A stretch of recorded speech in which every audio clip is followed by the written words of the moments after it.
Bonjour à toutes et à tous.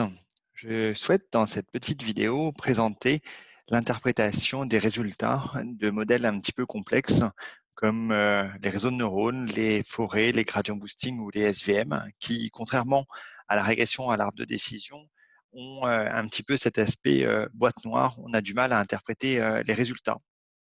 Et parfois, pour communiquer à son chef, pour communiquer à ses partenaires, pour présenter aux équipes les résultats d'un modèle de machine learning, euh, cela peut être problématique d'avoir du mal à expliquer notamment l'importance des variables. Donc, je voudrais vous parler de cette fonction de DP.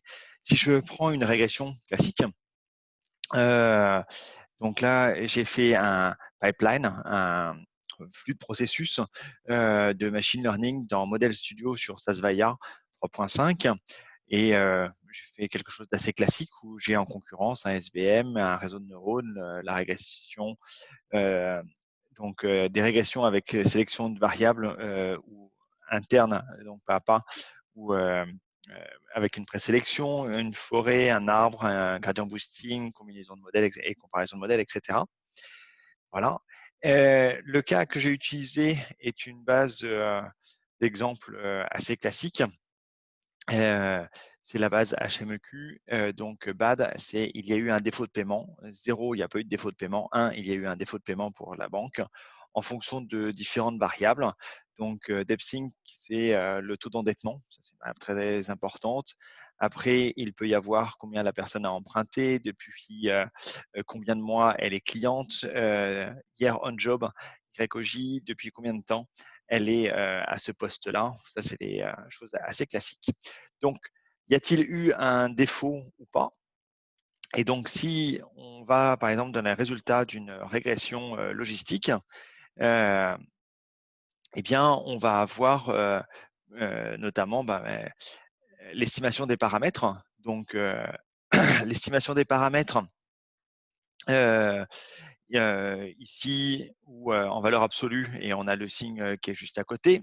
Par exemple, pour prendre ces deux colonnes, la valeur T, c'est l'estimation du paramètre multiplié par l'écart type, qui peut être intéressante, mais qui nous permet de voir eh bien, quelles sont l'importance des différentes variables par rapport aux résultats. Donc ça, c'est des choses très classiques. Si on va sur un arbre de décision, eh bien, on va voir quelle est la première variable discriminante, puis dans chaque branche, quelle est la variable discriminante qui a été utilisée, et ainsi de suite. Par contre, si vous allez sur un gradient boosting, là, ça devient beaucoup plus compliqué. Alors, je vais dans les résultats de mon gradient boosting. Et donc, pour le gradient boosting, il y a une fonctionnalité qui est assez intéressante, qui est interprétabilité du modèle. Alors, qu'est-ce que c'est que les dépendances partielles? C'est là-dessus que je voudrais fortement insister aujourd'hui. Dépendance partielle, eh bien, ça permet de voir quel est l'impact d'une variable sur le résultat. Si je reviens ici dans sa studio pour représenter la table, j'ai donc une table ici que j'ai appelée to be score, donc à scorer, avec mes 12 variables d'entrée. Et puis, j'ai fait une petite étape data toute simple pour créer ma table scorée en utilisant cette table à scorer, en utilisant un script de scoring qui a été créé ici dans Model Studio, simplement. Et donc, dans ma table à scorer, eh bien, je vais avoir toutes les variables d'entrée. Et cette table a été scorée. Donc, en plus, il y a un certain nombre de variables qui sont rajoutées. Et notamment, il y a cette variable qui s'appelle PBADA1, qui est donc la probabilité que, une sorte de probabilité, que la variable BAD soit égale à 1.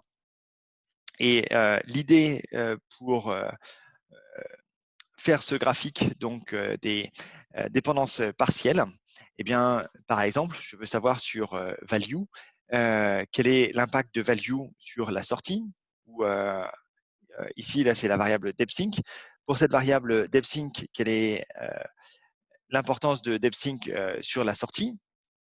Eh bien, en fait, je vais prendre la plus petite valeur depuis la plus petite jusqu'à la plus grande valeur, et je vais remplacer dans cette colonne toute la colonne par la plus petite valeur, et je vais calculer la moyenne de PBAD1.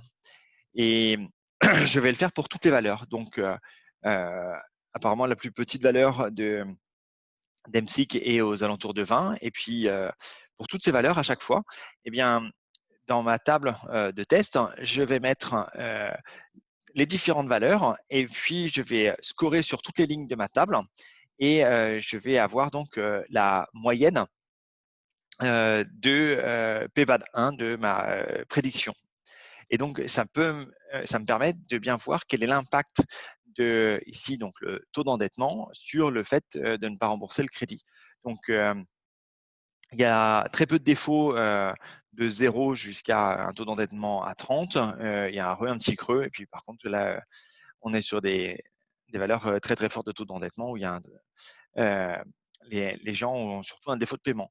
Si maintenant je regarde par exemple en fonction de value, pareil, avec cette variable-là, je peux voir quel est l'impact sur la sortie.